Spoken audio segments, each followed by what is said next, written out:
Svi mi neretko negativno sudimo o životu i naglašavamo kako je težak i često nepravedan. Većina nas smo skloni da u mladosti kažemo, ma samo da proživim do 70 i neke, dovoljno je. Međutim, kada dođu pozne godine, jedino čemu se nadamo je da proživimo još tu koju godinu više. To je jasan dokaz da je ostati živ osnovna i najvažnija stvar kod svakoga od nas. Drevni spisi poput Biblije opisuju ljude koji su živjeli po 800 godina. Svi se sećamo priče o Metuzalemu, čije ime koristimo kao sinonim za dugovečnost. Ja često razmišljam o tome šta je to osnovno zbog čega pojedini ljudi dožive duboku starost. I danas ću vam izneti svoje mišljenje. Ono sigurno nije garancija da sam u pravu, ali verujem da će vam biti jako zanimljivo. Ono što zasigurno znamo je da postoje neophodni elementi koji čine naše telo živim. To su naravno na prvom mestu vazduh, pa voda i na kraju hrana. Najkraće možemo izdržati bez vazduha, svega par minuta.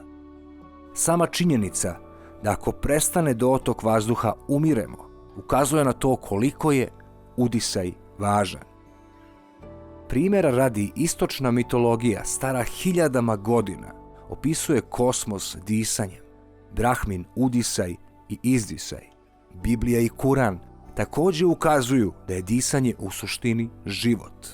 Neverovatno je da smo tek skoro naučno potvrdili da se svemir širi i skuplja i da slikovito zaista deluje kao udisaj i izdisaj. Svakodnevna šetnja šumom već uveliko je postala praksa kod lečenja raka u privatnim skupim klinikama.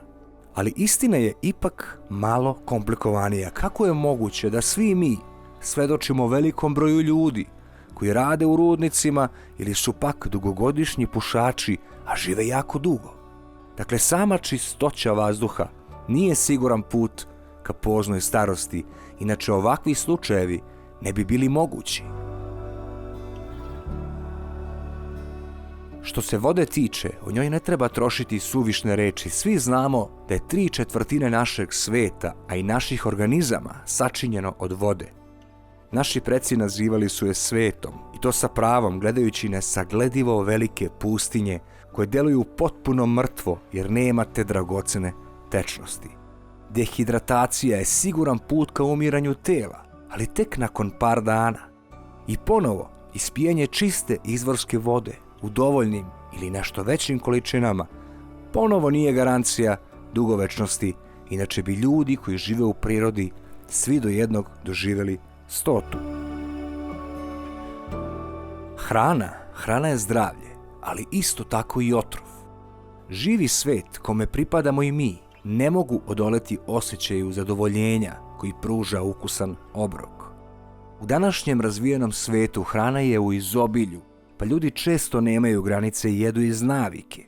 Nekada su ljudi jeli nesrazmerno manje, a unos mesa bio je jako redak i svodio se na posebne dane u kalendarima koji su se slavili. U današnjem svetu važi pravilo da onaj koji danas nije jeo učinio je sebi i svom zdravlju veliki udarac. Međutim, ova činjenica nije tačna, jer su ljudi u stanju da ne jedu i po 50 dana, što nikako ne bi mogli da je ova moderna uzrečica ispravna. Ponovo, ima toliko primjera ljudi koji su postili čitav svoj život, a živjeli su isto ili nešto mizerno duže od onih koji su se prejedali i unosili uglavnom industrijski prerađenu hranu, što naučno nije dovoljno da se nešto prihvati kao stroga činjenica koja daje rezultate. Šta više, pravilna konzumacija sve 3 osnovne stvari života, poput življenja na čistom vazduhu, ispijanja izvorske vode i konzumacija isključivo samostalno proizvedene organske hrane, nisu garancija dugoga života. Pored osnovnih stvari koje smo naveli, postoje i sporedne, a jako važne. One su kretanje. Živi svet koncipiran je tako da unos osnovnih elemenata kao proizvod daje mišiće koji će služiti životu da se kreće i probija kroz životne prepreke. Kretanje ili ostajanje bez daha, umor, je od osnovnog značaja za funkciju života. Nažalost, ponovo ima mnogo primjera gdje sve ovo zajedno ipak nije dovoljno da čovjek bude siguran da će napuniti 101. Pa zašto onda pojedini ljudi dožive svoje praunuke, a neki ne dožive ni unuke? Odlično je pitanje, a po meni ono što je ključno i što je suština dugovečnosti leži upravo u našim glavama. Mozak je direktor našeg tela i ma koliko to suludo zvučalo, on je taj koji se pita za sve i koji odlučuje o svemu. Jasno je da mozak ne može raditi bez svega gore navedenog, ali je isto tako i nešto što je namenjeno da postoji. Što po time mislim? Primjera radi, život jeste najzanimljivija specifičnost kosmosa, ali isto tako postoji i pregršt mrtvih beživotnih nebeskih tela koji kruže u njemu. Dakle, ako hranimo mozak čistim vazduhom, vodom i hranom, to ne znači da će on automatski biti više živ. To su samo osnovne stvari koje čine mozak kvalitetnijim i aktivnijim da donosi jasnije odluke. I tu leži po meni sva tajna dugovečnosti. Ona je skrivena u našim mislima. Kakve su ti misli, takav ti je život. Čovjek umire onoga trenutka kada počinje da hrani telo mislima da je sve već video, uradio i doživeo i da više nema razloga zbog čega treba nastavljati buditi se. Neverovatno, ali istinito.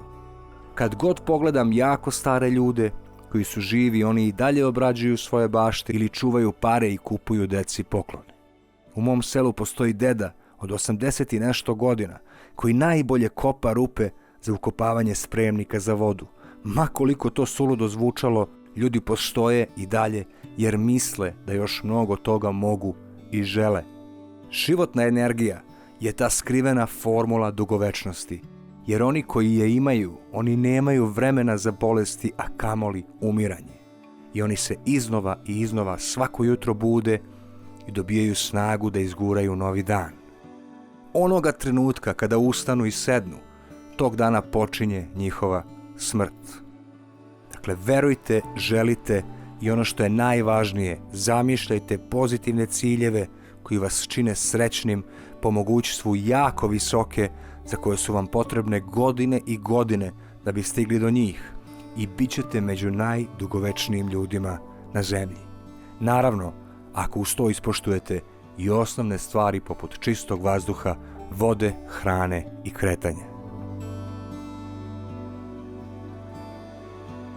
Ako vam se svideo ovaj video, podržite kanal pritiskom na dugme prati, podelite video sa prijateljima i rodbinom, pritisnite zvonce i potvrdite zvonce kako ne bi propustili nove objave. Hvala vam na pažnji i vidimo se uskoro.